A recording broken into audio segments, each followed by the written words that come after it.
Good morning, Mississauga Board of Trade members, friends and guests. Welcome to the Mississauga Board of Trade's It's in Mississauga program's Diversity at Work Employer Session. My name is Sheldon Liba, and I'm the President and CEO of the Mississauga Board of Trade. We're extremely fortunate in Canada, Ontario, and Mississauga that we attract a large, educated, talented, and skilled pool of immigrants that come to our community, to our province, and to our country that want and do contribute to our workplaces, our economy, and to our communities. However, many skilled immigrants do experience challenges in employment, all while at the same time we hear quite extensively from employers about their issues and challenges around skills shortage, attracting and retaining skilled labor. For numerous years and through our It's in Mississauga program, the Mississauga Board of Trade has been helping to address this issue and this gap in our community by providing education, information, and resources, as well as sharing of best practices amongst employers so that they can fully capitalize on the benefits of effectively integrating newcomers into their workplaces. Today's event is one of many activities that we've been delivering and will continue to deliver to address this issue. But today in particular, we have partnered with Skills for Change, focusing on 2 sessions on cross-cultural communications in the workplace and team building in a diverse workplace. I would like to recognize the support of the Government of Ontario for its financial support to our It's in Mississauga program through the Ontario Chamber of Commerce's Global Experience at Work program. I would also like to recognize the It's in Mississauga program coordinator and the person behind organizing today's event, Stephen Isidori from our team at MBOT. Stephen, you can just stand up and be recognized.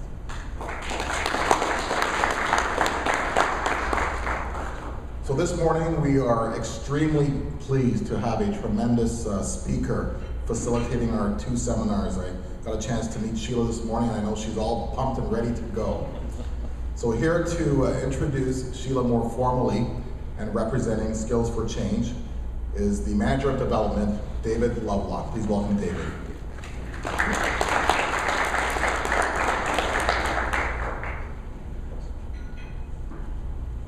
Okay, good morning. It's lovely to be out here in Mississauga with the Board of Trade. I'm not the main act, so I'm only going to take 30 seconds of your life to give you our 30-second information commercial. We at Skills for Change have been around for about 30 years, and our role really is to marry the needs of individuals who are internationally trained professionals and their needs for career with the needs of employers. And that's really where we're focused. So hopefully through the discussion today, you're going to understand a little bit more about what we do to help meet your needs and collectively meet the needs of internationally trained professionals. As Sheldon was saying, we're blessed in this area with a lot of diversity, and diversity is happening all around us. We're not seeing any differences. Diversity is happening right across the country. But what's not happening in many cases is workplace inclusiveness. Diversity is happening, but workplace inclusiveness needs to be built. And today, Sheila's going to take us through some information which we think will be helpful to you to understand a little bit more about how workplace inclusiveness can be built. And the commercial side of what we talk about today is the fact that this information is provided to you to help sort of whet your appetite with the sorts of things that we can do. And many of the things that we do for organizations such as yourself is to help train the workplace communication skills of your employees so that they can be more productive in the workplace. So I can talk to you about that on a separate note because we'll have some time after the event. But for the main event, I'd like to invite my colleague. Before, I'll be remiss without introducing my colleague, who's the Director of Programs and Services at Skills for Change, Roland Bruins. If you could just quickly stand. And at this point, I'd like to bring up Sheila and take us through the seminar. Sheila Hellier.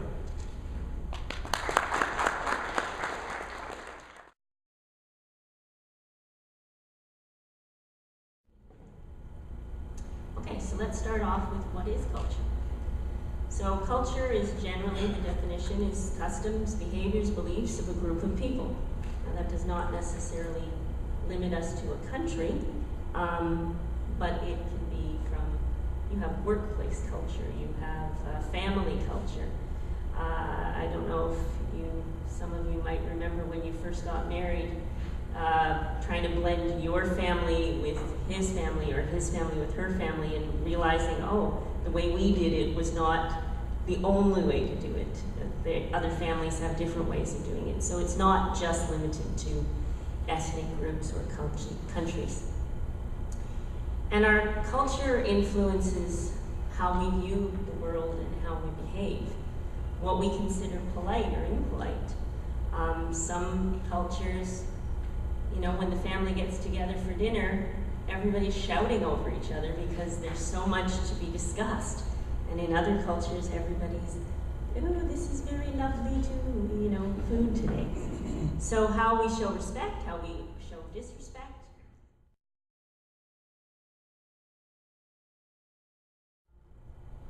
Having grown up in Canada, I have a very egalitarian view, maybe even an extreme egalitarian view. I tend to treat everybody the same, from the lowest paid to the CEO. It doesn't always benefit my career, but it is the way I am. But some cultures are very hierarchical, and they're not used to expressing an opinion to higher ups. They have a certain respect and tradition of following protocol. Of course, religious needs, we've heard a lot about that. With the latest major wave, probably 40 years ago, there were very few Muslims in Canada, and now they're quite a big sector of the population. And I know a lot of the places that I've been working in, the need for a prayer room. 50 years ago, you wouldn't have had that need. So, different religious accommodations.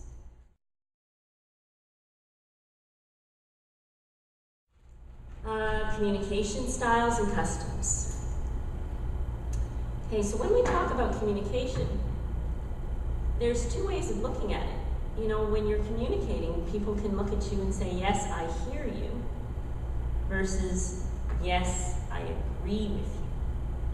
So there's a little bit difference there. And our view of family, some cultures are used to the whole extended family.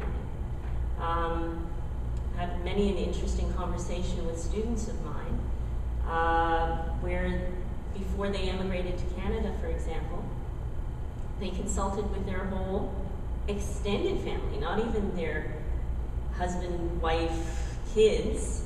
They'd also consult with their parents, their brothers and sisters. The whole tribe would get involved in making that decision. Is it wise for us to be going to Canada or not? And I say, well, when I decide to move, the only person I consult is me. I tell my kids, but I don't really have to consult with anybody else. And I certainly have not lived in an extended family, as many of the new immigrants are used to. They're used to living in a household with 3 generations. The average Canadian doesn't do that. And our view of work, how important is it? Is work a means to an end, or is work what gives your life definition? So some fundamental patterns of cultural differences. Talked a little bit about communication styles, but is it direct, is it indirect? Trying to coach students for interviews on how to answer a question. They have a tendency to want to, embellish it and put a whole bunch of, I say, flowers in front of it, and I keep saying, no, just tell me. Tell me what you're going to tell me, be direct, don't waste my time. And they say that if I was in their country, I would be perceived as incredibly rude, because I have a tendency to just go straight to the point. So what might be good manners or good communication style here might not be viewed that way in another country. Attitudes towards work, attitudes towards conflict. It's always, any of you who are involved in interviewing people for jobs, there's always the conflict question in the interview. And a lot of newcomers have a really hard time with that because they say, well, I would never disagree, especially if you say, tell me a time when you disagreed with a manager or had a conflict with a manager. And I would never disagree with my manager, I'd get sacked. And they view conflict as such a major thing that it's kind of a deal-making situation, whereas for us it can be just minor, we'll have a little bit of a friction for a little bit of time over one topic and then we move on. We don't hold on to it as much. Different approaches to how you complete tasks. Some people are very linear, some people are very time-focused, some people will bring other people into the task. They're used to working collectively. So it varies from country to country.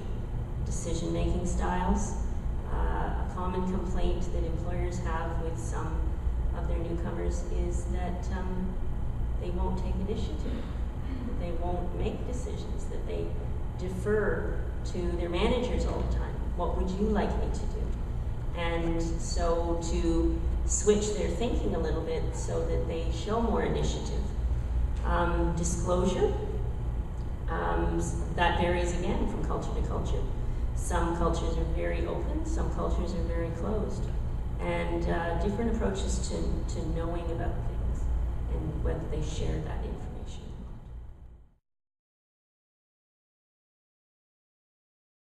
Some of the barriers to communication. Language is the obvious one.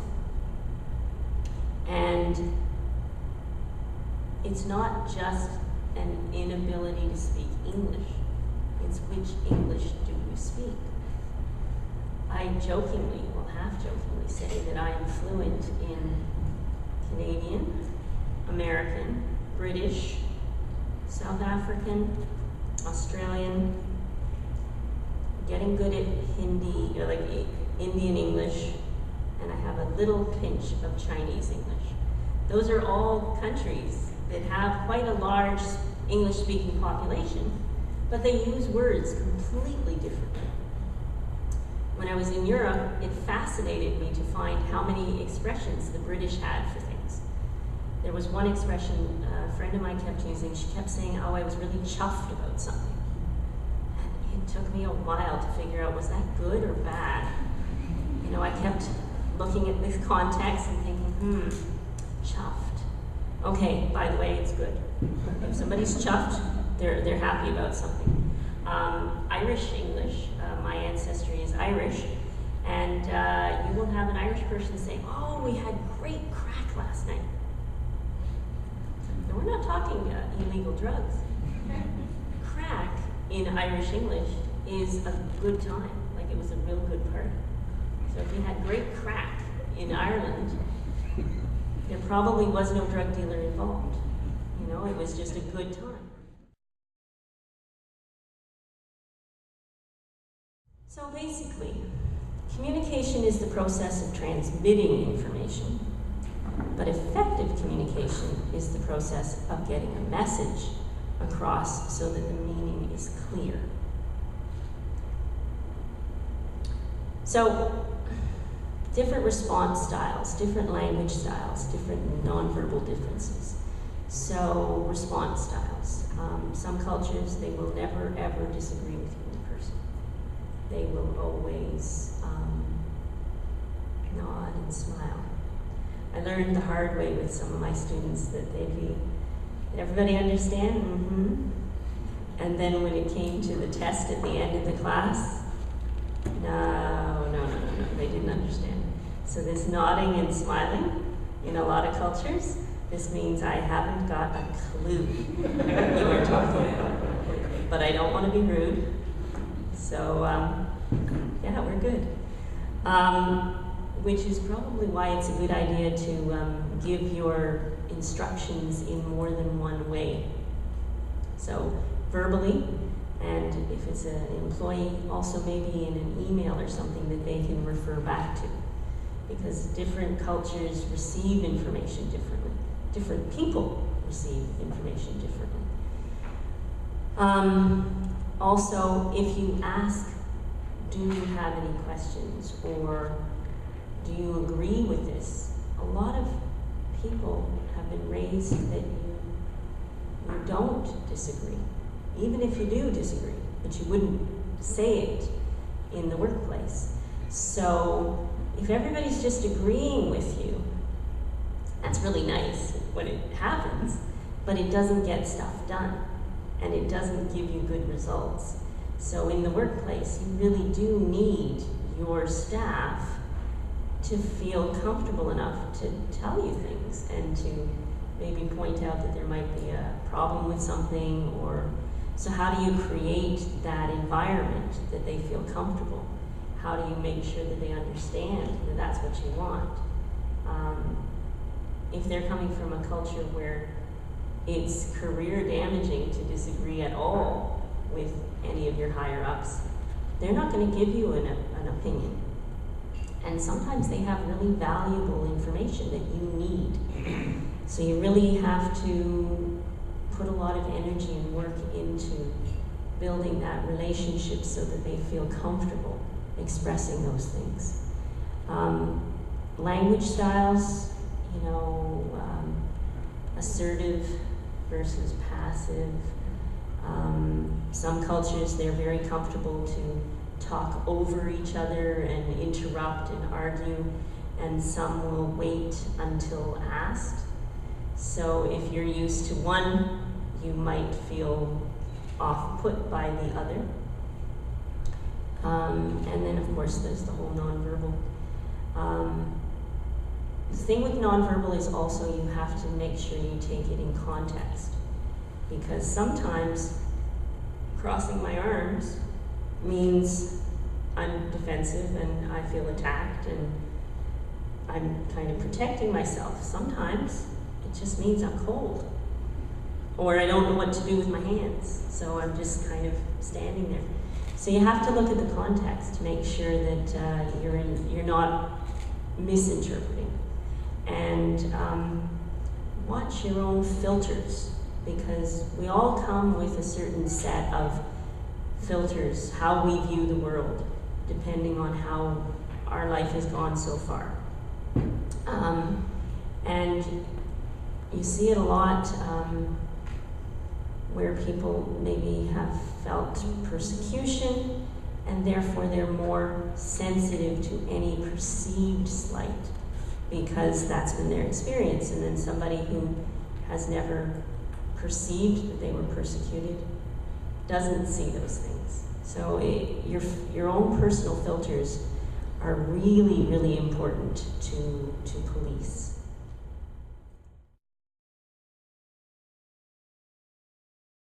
So when you're listening, some do's and don'ts. Don't get distracted. Don't tell your story. Don't give premature advice. And this is a hard one, especially if somebody has problems with English. We want to kind of jump in and offer suggestions. It's good if we can hold back a bit and let them have their piece.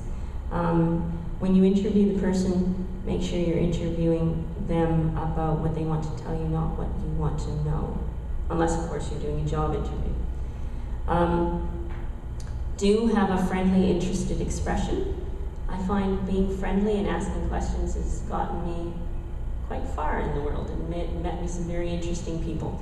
So genuine curiosity is always worked for me. Have attentive body posture, which is appropriate to the culture. Use eye contact or avoid eye contact as is appropriate. Use attentive and encouraging sounds and words. Only ask questions that take the person further down their path. Okay, here's a quiz. Okay, we're in the Arab Gulf. We're meeting a client in his office. Can you expect him to close his office door and refuse interruptions and dedicate his attention solely to you? Leave the door open and interrupt your meeting to speak to anyone who wants to see him? Or close the door but allow interruptions from anyone who needs it urgently? Anyone want to guess?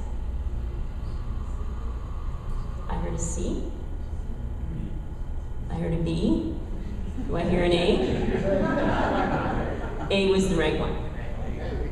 Okay, Polish. Now I saw somebody out here who looked a bit Polish, so I could be caught with this one. Polish communication style is very direct with lots of eye contact, indirect with very little eye contact, or indirect with a lot of eye contact. Yeah, okay. You're making a series of proposals and your Bulgarian counterpart keeps nodding his head. Does this mean he agrees? Completely, go on, I'm listening, or no, I don't agree.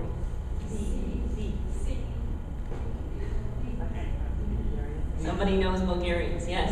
Bulgarians and is it the Greeks, I think, is the other one where this means no. I'm so confused. And then there's the Indian. I'm working on it. Am I getting good at it? It's getting there. You're making a series of proposals and your Japanese counterpart keeps nodding his head. Does this mean he agrees? Go on, I'm listening, or no, I don't agree? B, yeah, I'm listening. In a meeting, there's a certain amount of conflict and disagreement. In an attempt to lighten the atmosphere, an American participant makes a joke. Which nationality would not appreciate that?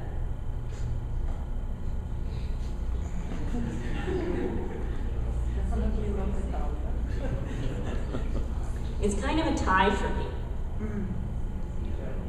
between C and D, the Egyptians and the Germans. In reply to a proposal, the Japanese visitor says that might be difficult. Does that mean I can see a few problems which we need to resolve before we decide? No way. I really like the idea, but I have to talk to my boss before saying so. B, no way. Little difficulties. In a meeting, you can expect the French to agree and disagree with each other, but not with you. Criticize your arguments or report information, but not discuss it. A, yes. French do like to disagree. But also criticize you. In a meeting, you can expect the Japanese to report information, but not discuss it. In which three of these countries is it important to be on time to a business meeting? Germany, Sweden, and China. Yeah. This one I found interesting. Which countries consider a firm handshake, which we in Canada value very much, especially for men, the handshake should be firm, as inappropriate, but view a gentle grip handshake as a polite greeting?